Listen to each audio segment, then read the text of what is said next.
Today we're going to paint a watercolor sunflower, and I have it sketched out here on my Arches cold press watercolor paper, but I am erasing it till you can just barely see it. We're going to start with the center of the sunflower, the seed head, using a mixture of burnt sienna and a very dark purple. I've chosen Mineral Violet by Daniel Smith, but you can use any dark purple that you have. Because the center of the sunflower is dome-shaped, it will be darker around the edges, and it will be catching a little bit of sunlight there where I've added a little bit of the yellow. And I'm also leaving little tiny dots of white on the seed head, and this will it'll add a little bit of sparkle to the painting. It kind of reads as reflected sunlight.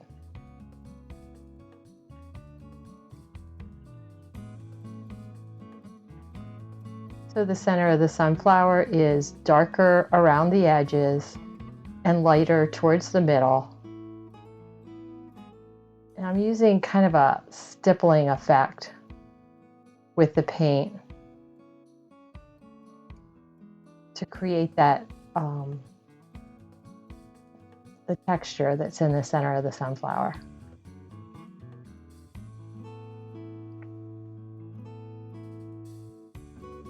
Adding a little bit of gold.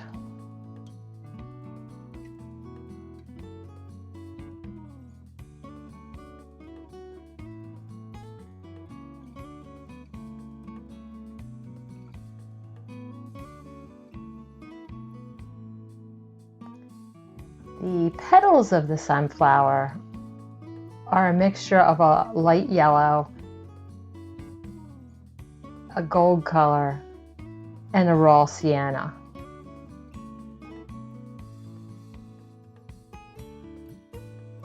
And again, I'm leaving little bits of white showing through. And we'll leave some of those little bits of white in the final painting, and again that will read just as kind of light sparkling off of the flower.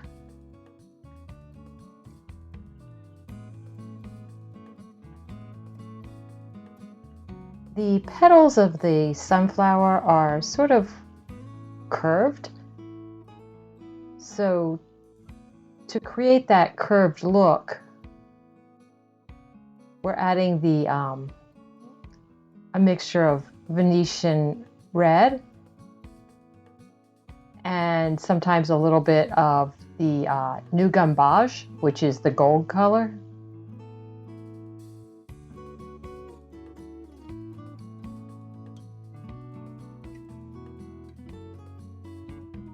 And I'm just going around painting the petals one by one.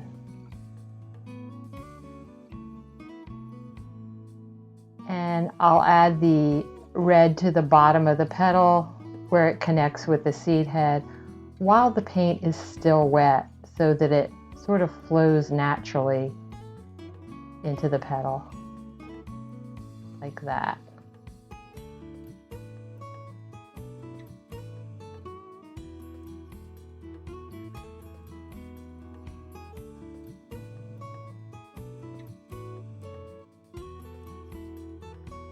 You want to add some variation to each petal. They're not all exactly the same. Some are thicker, some are thinner, some are, you know, a little lighter, a little darker.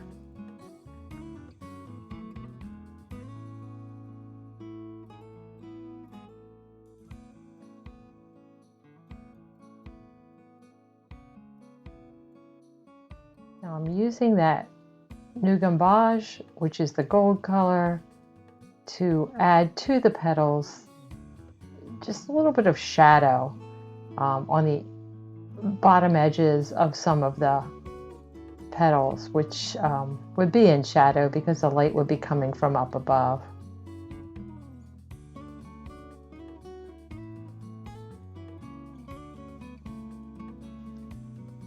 And now we're going to work on the flower bud. Flower buds can be really interesting. They're like little tightly closed up petals just ready to spring forth into life. And this one is particularly interesting because a few of the petals have sprung out and a few of them are still tightly curved in a little ball shape.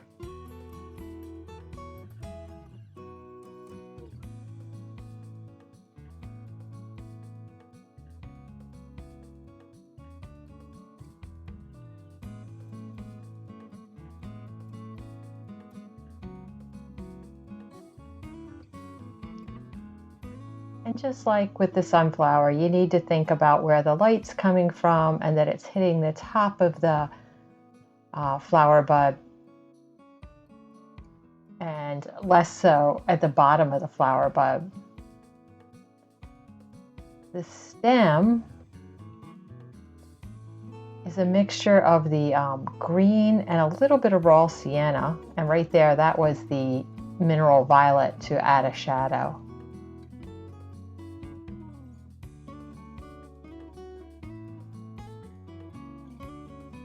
Adding the raw sienna to the green creates a more natural look than just painting the stem with a bright sap green color.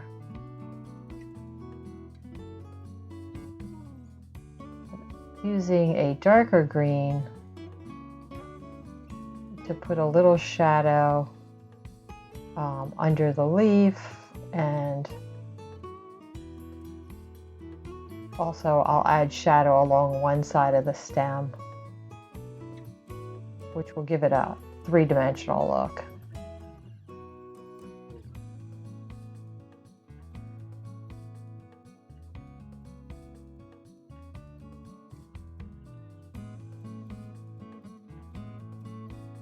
It's important when you are painting the little lines in between the little tiny petals in the flower bud to make sure that that yellow paint is completely dry. This is one instance where you really don't want the colors running together.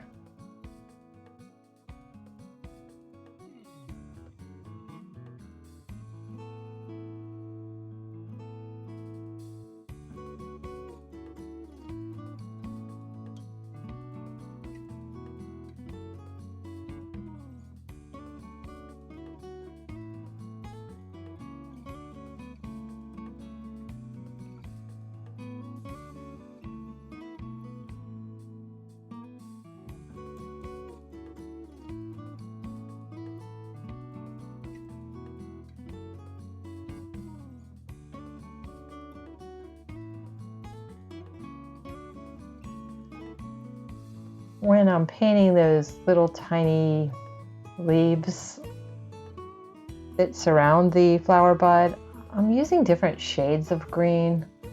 It looks more natural and also more interesting when you vary it a little bit. And also keeping in mind which parts would be darker and which parts would be lighter in accordance with where the sun's hitting it.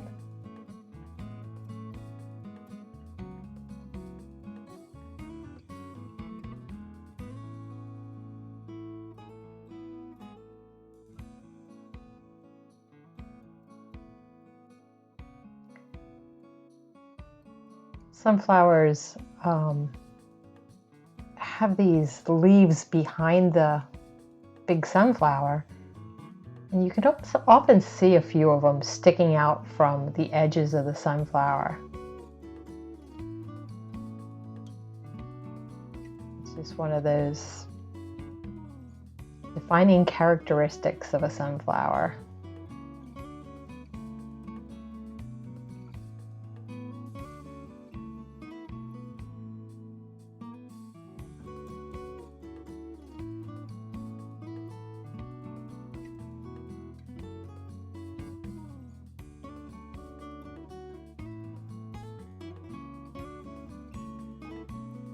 Adding a little shadow along one side of the stem.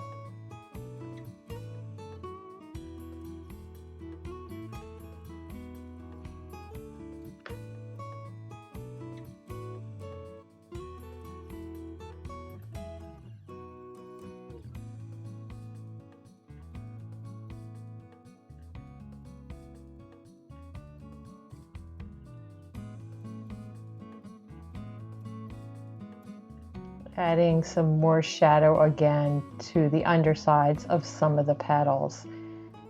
When you paint in watercolor, it dries lighter than it is when it's wet, so you're constantly going back and correcting to make things that need to be darker, adding more pigment to make them darker.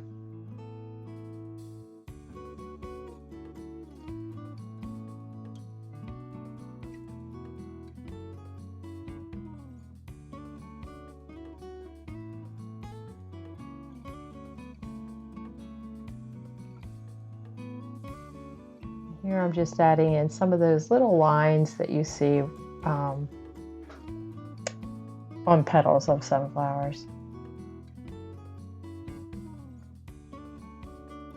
I just wanted to add a little bit more of that bright yellow where I think the sun would hit on each petal there. Sunflowers just remind me of pure sunshine and summertime. They're just one of my favorite flowers.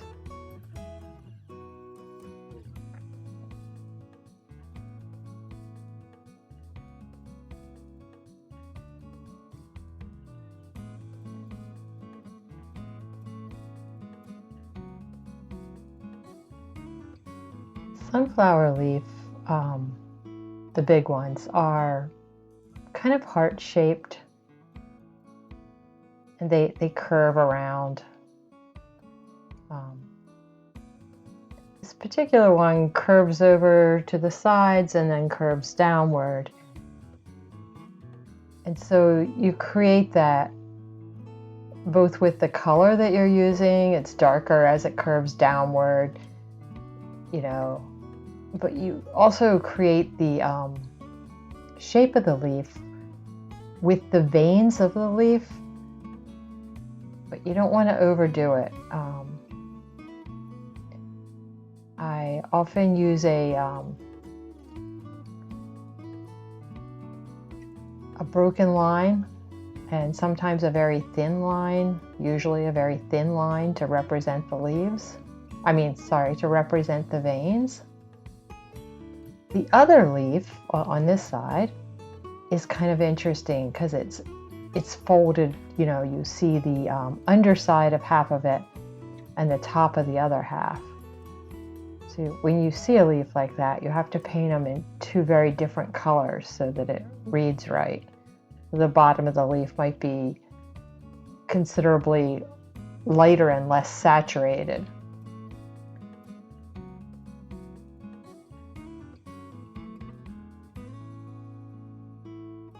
The leaves of a flower can often be just as interesting as the flower itself.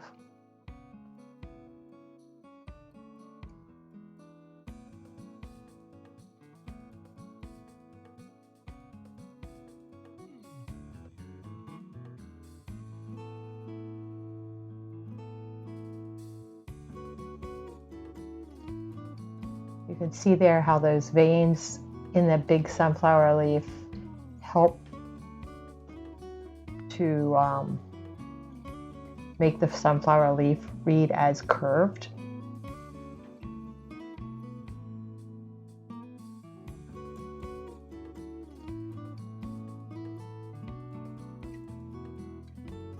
Adding a little more shadow to the stem. Doing it with a mixture of green and the dark violet. And I'm trying to get a thick yellow, and I'm adding a few little dots to the center of the sunflower there. When you look at a sunflower, they actually have the, you can see the little, I don't know, what are they, the seed tips, the little, I don't know what they are.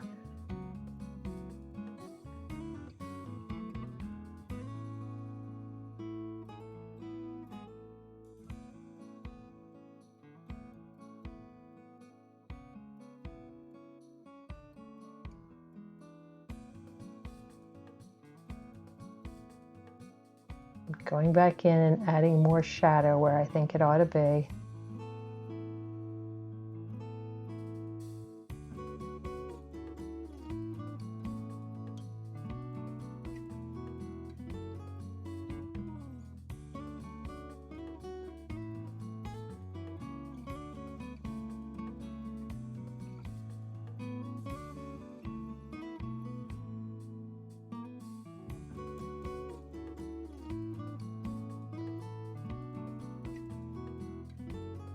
Little trick about, a little thing about painting leaves and flowers. Sometimes you can pull the color of the flower right into the leaf, and it just, it looks right, and it brings your painting together, and it looks interesting. So I've done that there with the big heart-shaped leaf in the front. I added a little of the golden yellow. Now I'm painting the other side of that folded over leaf.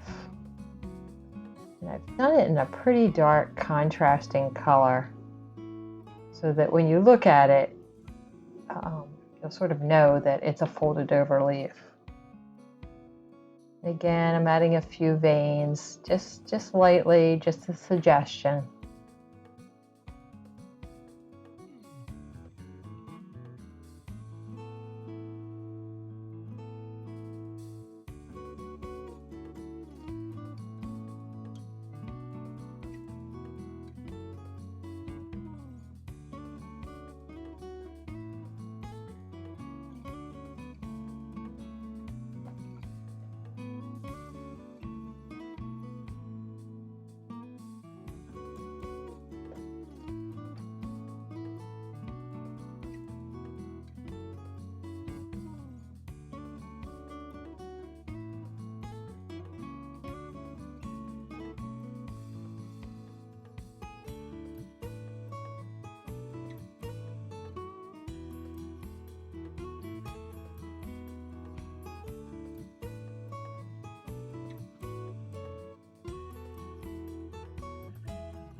At this point in the painting, I'm usually looking for corrections, you know, where I need to add more shadow, if a certain leaf is looking a little off. It's often a good idea to stop and walk away from your painting and come back to it, you know, really like 10-15 minutes later, or even the next day. And often when you do that, you can see something about your painting that just wasn't obvious to you while you were so involved in it. And I do that even when I'm filming these. It may not look like it, but sometimes I turn the camera off and I walk away for a bit so that when I come back, I can see what it is that I need to add to the painting.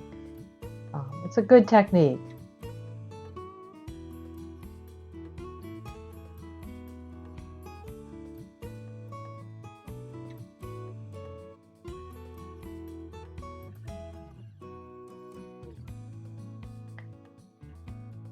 I think I'm going to paint a whole series of these flowers and do videos for you guys too.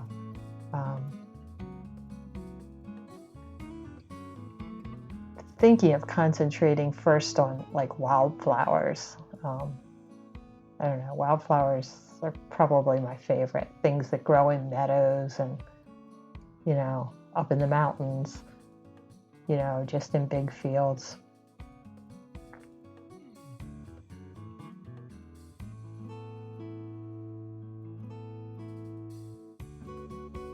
Okay, I'm done signing it. And yeah, he's a happy, happy sunflower. Okay, if you guys like this video, do me a favor, hit that subscribe button. It'll really help me out a lot. I'll see you next time.